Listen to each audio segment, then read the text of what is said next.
WC ada tak? Baik.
Saat ini saya bersama Kepala Desa Prapat Ulu dengan Bapak Junedi Pak ya.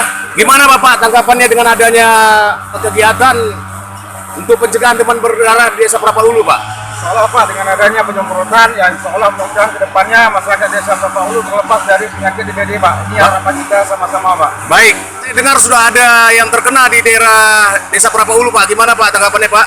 Benar sekali, kemarin itu beberapa bulan yang lalu memang ada terkena dan Ya. itu pun sudah kita adakan untuk penyemprotan Pak. Jadi Ya. seolah kemudian ya ini terkena kembali Pak, satu lagi masyarakat kita itu sekitar umur 4 tahun Pak. Jadi ini makanya Baik. kita adakan lagi, kita minta kepada pihak terkait untuk mengadakan penyemprotan Pak. Ya baik. Artinya respon Bapak dengan adanya pencegahan demam berdarah dari Dinas Kesehatan cukup baik Pak ya untuk warga Desa Prapat Ulu Pak ya. Benar sekali, masyarakat Desa Prapat Ulu mendukung semuanya untuk kegiatan ini Pak. Baik, semoga warga Desa Prapat Ulu tercegah dari demam berdarah Pak. Insya Allah ke depannya Ya, Pak. terima kasih Pak atas atensinya. Oke Pak, sudah mau. Selamat siang.